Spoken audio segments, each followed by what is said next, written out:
अस्सलाम वालेकुम दोस्तों, आप इस वक्त मौजूद हैं पाक ईवीज यूट्यूब चैनल पे और हमारे पास इस वक्त मौजूद है रमज़ा सेनिको ES5। तो आज की वीडियो के अंदर हम इसके ऊपर थोड़ा डिस्कस करेंगे। मेरे साथ इस टाइम अजान मौजूद है, कम से कम 3-4 साल से इलेक्ट्रिक स्कूटर के ऊपर मौजूद हैं और बहुत ज़्यादा एक्सपीरियंस इनके पास है, ख़ास तौर पे प्रीमियम इलेक्ट्रिक स्कूटर जो कि पाकिस्तानी मार्केट के अंदर इस टाइम मौजूद है या इससे पहले जो मौजूद थे। तो इनसे हम डिस्कस करेंगे और जानने की कोशिश करेंगे कि इन्होंने रमज़ा ES5 को किस तरह का यानी कि फ़ील किया और इसके ऊपर इनकी एक्सपर्ट जो व्यू है वो लेंगे। तो शुरू करते हैं। तो यहाँ पे इनसे क्वेश्चन करते हैं कि इन्होंने ये स्कूटर देखा है, इससे पहले भी कई प्रीमियम स्कूटर देख चुके हैं, तो इसी के ऊपर इनकी फ़र्स्ट लुक रिव्यू है, वो क्या कहते हैं। जी अजान भाई। जी मुबशर भाई, इस पहली बात तो इसमें यह है कि ये स्कूटर की जो लीग है, इसकी ये डिफरेंट नीश का स्कूटर है और डिफरेंट नीश की ऑडियंस को इन्होंने टारगेट किया। अब जैसे हम नॉर्मली स्कूटर्स यूज़ कर रहे हैं, उसमें लो रेंज के, मिड रेंज के, हाई रेंज में चले जाएं तो मैक्सिमम हम 2000 वाट या 2 किलोवाट की मोटर्स के साथ आ रहे हैं और वो सारे स्कूटर्स जो हैं वो हब मोटर्स के साथ हैं। अब इसमें डिफरेंस ये है, ये स्कूटर, ये specific scooter mid drive motor है इसकी और बेल्ट ड्रिवन है, तो ये एक मैसिव डिफरेंस है उन स्कूटर से। और दूसरी बात यह है कि इसकी जो बिल्ड क्वालिटी है और इसमें जो फीचर्स प्रोवाइड किए गए हैं वो उसमें भी मैसिव एक तरह का आप कह सकते हैं डिफरेंस है, क्योंकि इसमें लिथियम आयन बैटरीज हैं। अब नॉर्मली जो इकोनॉमी सेक्टर के स्कूटर्स हैं जो लोग यूज़ कर रहे हैं, वो उसमें ग्रेफीन टेक्नोलॉजी है। ग्रेफीन टेक्नोलॉजी आप ये कह सकते हैं कि रीयूजेबल होती है, वो सस्ती होती है क्योंकि बैटरीज रिसाइकल हो जाती हैं और टेक्नोलॉजी सस्ती है, बैटरीज की प्राइस कम है। लेकिन ये होता है कि उनमें उनके जो चार्जिंग साइकिल्स हैं वो थोड़े कम होते हैं। अब इनका फ़ायदा ये होता है कि ये रैपिड चार्जिंग सपोर्ट करती हैं, फास्ट चार्जिंग आप इसको कर सकते हैं। इनकी मेंटेनेंस या केयर उतनी ज़्यादा नहीं करनी पड़ती। ग्रेफीन में ये होता है कि आपने ये देखना होता है कि आप अभी ट्रैवल करके आए हैं, आपने उसको थोड़ा रेस्ट देना है ताकि कूल डाउन हो जाए बैटरीज, फिर आप उसको चार्ज करें ताकि उसकी हेल्थ मेंटेन रहे। अब ये जो सेम टेक्नोलॉजी है वो लिथियम आयन टेक्नोलॉजी है जो हमारे मोबाइल फ़ोन्स के अंदर बैटरीज हैं और फास्ट चार्जिंग सपोर्टिव है। अब होता ये है कि आप कोई भी ट्रैवल करके आए हैं, जितनी मर्जी हाई स्पीड पे आपने चलाई है बाइक, आप राइट ऑन द गो आप चार्ज कर सकते हैं। ठीक है, आप उसको चार्जिंग पे लगाएं, चार्जिंग पे लगा के, और इसकी क्योंकि फास्ट चार्जिंग सपोर्ट करती है तो उनसे जल्दी ये चार्ज होती है। और कितने किलोवाट का चार्जर है ये आप बता सकते हैं, हमने देखा होगा 13 एम्पेयर का। हाँ, 13 एम्पेयर का चार्जर है और कितने वाट्स लेता है, और 2000 वाट्स तकरीबन ये लेता है। अच्छा और इसके अलावा हम बात करें इसके स्पेक्स के बारे में, जी। और इस सेगमेंट के स्कूटर में हमने ये चीज़ देखी है कि ये 14 इंचज़ का इसका टायर है। फ्रंट टायर 14 इंचज़ का है, रेयर टायर 13 का है। और इसके साथ हम एक और चीज़ हमने नोट की है, इसके अंदर डुअल चैनल ABS है। फ्रंट पे भी ABS है, रेयर पे भी ABS है। और इसके साथ ट्रैक्शन कंट्रोल एक ऐसी चीज़ है जो हमें एक लग्जरी सेगमेंट की गाड़ियों में या JDM जो गाड़ियाँ होती हैं हमें उसमें देखने को मिलती है। इसमें ट्रैक्शन कंट्रोल है, ABS ब्रेक्स है।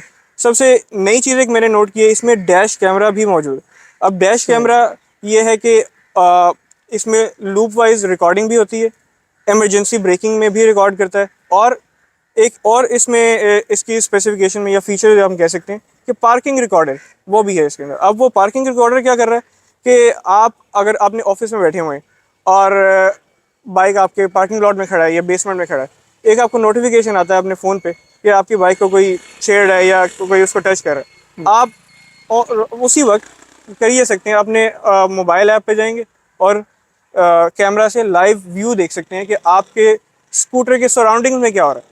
तो एक बहुत ही हाई टेक किस्म की चीज़ है जो हमने पाकिस्तान में पहले नहीं देखी। बिल्कुल जी, ऐसे ही है। पहले इस तरह की चीज़ बिल्कुल भी नहीं देखने में आई। कार के अंदर जो चीज़ें यानी कि जो फंक्शंस या फीचर्स हमें मिल रहे थे वो हमें अब इलेक्ट्रिक स्कूटर के अंदर मिल रहे हैं। यहाँ पे मैं ऐड ऑन करता जाऊँ साथ कि इसके अंदर कार्स वाले फीचर्स कौन कौन से हैं। सबसे पहले इसका जो गन चार्जर है यानी कि OBS चार्जर है ऑन बोर्ड। आप अगर चार्जिंग स्टेशन पाकिस्तान में अभी तो नहीं है, लेकिन इन केस आगे आने वाले दिनों में बनने वाले हैं, तो आपको अपना चार्जर साथ रखने की ज़रूरत नहीं है। आप गन चार्जर के साथ इसको फास्ट चार्ज बल्कि क्विक चार्ज कर सकते हैं। तकरीबन 1.5 से 2 घंटे मैक्सिमम ये चार्जिंग पे लेता है 0 to 100%। उसके अलावा डैश कैम जो है, जैसा कि अजान ने पहले बताया, वो बहुत ज़बरदस्त फीचर है जो कि इससे पहले बाइक के अंदर तो यानी कि नामुमकिन है कि किसी इलेक्ट्रिक स्कूटर में इस तरह पहले मौजूद हो पाकिस्तान के अंदर ख़ास तौर पे। और इसके अलावा भी 2-3 फीचर हैं जैसे कि ABS और TCS का भी तज़किरा किया। हमें ये बताएं कि जब आपने इसको यूज़ किया, इसकी टेस्ट राइड ली, तो इसकी ब्रेकिंग किस तरह की आपको फील हुई? एबीएस और टीसीएस ने किस तरह अपनी परफॉर्मेंस दिखाई? देखें, क्योंकि इसकी पावर बहुत ज़्यादा है और इनिशियल टॉर्क वो तो बहुत ज़्यादा है। अब क्योंकि हाई स्पीड पे जब जा रहे होते हैं तो आपको फिर ब्रेकिंग भी उस लिहाज से चाहिए होती है। तो ब्रेक्स इसमें फ्रंट पे मैं देख रहा हूँ ट्रिपल पिस्टन कैलिपर इसकी डिस्क ब्रेक है, और डिस्क का साइज़ भी काफ़ी बड़ा है। इसके साथ coupled with another disc break है ऑन द रेयर साइड। अब ये क्या है, ये भी एबीएस सपोर्ट कर रही है, क्योंकि डुअल चैनल है, फ्रंट पर भी एबीएस है और रेयर पर भी एबीएस है। तो मिल के काफ़ी अच्छी ब्रेकिंग पावर ये प्रोवाइड करते हैं, और इजीली मतलब आप अगर जा रहे हैं 60 पे और आपके 40-50 मीटर्स के बाद एक स्पीड ब्रेकर आ रहा है, तो आप इजीली बाइक रोक सकते हैं। बिल्कुल जी, बहुत ज़्यादा स्पीड है चूँकि इस इलेक्ट्रिक स्कूटर की। मैंने खुद इसको 99 पे राइड किया आज, लेकिन 100 को भी टच करना कोई मुश्किल नहीं था। तो ज़बरदस्त जहाँ पे इसकी स्पीड है वहाँ पे ब्रेकिंग सिस्टम भी बहुत ही ज़बरदस्त किस्म का है। इसके अलावा अगर कार वाले फीचर्स इसके अंदर देखें तो हमें क्रूज़ कंट्रोल जो मिल रहा है वो आम इलेक्ट्रिक स्कूटर जो कि 2-3-4 लाख की रेंज में है उनसे हट के है।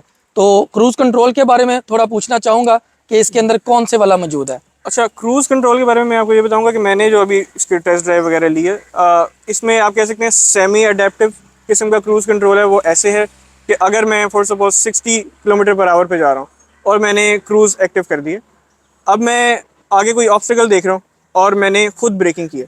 ब्रेकिंग करने के बाद वो कोई गाड़ी थी या कोई भी ट्रक जा रहा था, वो साइड पर हो गया। मैंने जैसे ही ब्रेक रिलीज़ करता हूँ तो वो अपने ओरिजिनल जहाँ पे मैंने क्रूज़ लगाया था उस यूनिट को रिटेन करता है। वो अगर मैंने 60 पे लगाया था और मैंने स्पीड स्लो कर ली 40 पर, फिर मैं जैसे ही ब्रेक रिलीज़ करता हूँ वो दोबारा 60 पर चला जाता है।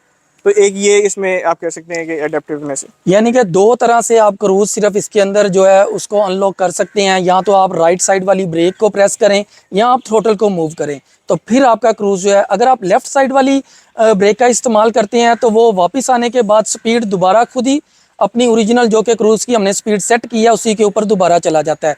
इसकी बैटरीज़ के ऊपर अगर बात करें तो ये यानी कि इसको ओपन बड़े आसानी के साथ किया जा सकता है।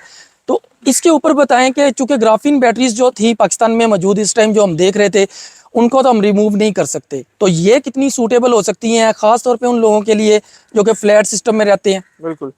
अब ये जो बैटरीज़ हैं, क्योंकि इनका वॉल्यूम जो है वो कम होता है और वेट भी कम होता है, और ये पोर्टेबल बैटरीज़ हैं। अब जैसे इसमें 3 बैटरीज़ की कैपेसिटी है, और क्योंकि ये लिथियम आयन बैटरीज़ हैं, इनकी क्योंकि ज़्यादा रोबस्ट होती हैं, एक तरह से आप इसको कैरी कर सकते हैं, निकाल के जहाँ मर्ज़ी ले जाएं। अगर आप किसी अपार्टमेंट में रहते हैं, अपने घर के अंदर ऑफिस में जाके चार्ज करना चाहते हैं, तो बैटरीज़ आप निकालें और निकाल के आप डायरेक्ट बैटरीज़ को चार्ज कर सकते हैं। और एक और चीज़ मैंने देखी है, बैटरीज़ के ऊपर भी स्टेट ऑफ चार्ज पॉइंट्स की फॉर्म में शो होता है कि आप एक बटन है उसके ऊपर आप बटन प्रेस करते हैं तो ये शो हो रहा होता है कि इसमें कितना चार्ज मौजूद है।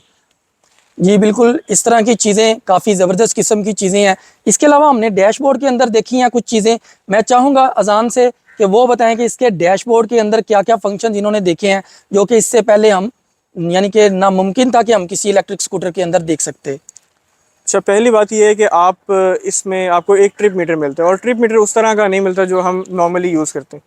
और नॉर्मल स्कूटर्स में क्या होता है, ट्रिप मीटर ऐसा होता है कि जब आप उसको इग्निशन ऑफ करते हैं वो दोबारा रीसेट हो जाता है। जी इसमें ये होता है कि रीसेट नहीं होता जब तक आप इसको खुद रीसेट ना करें।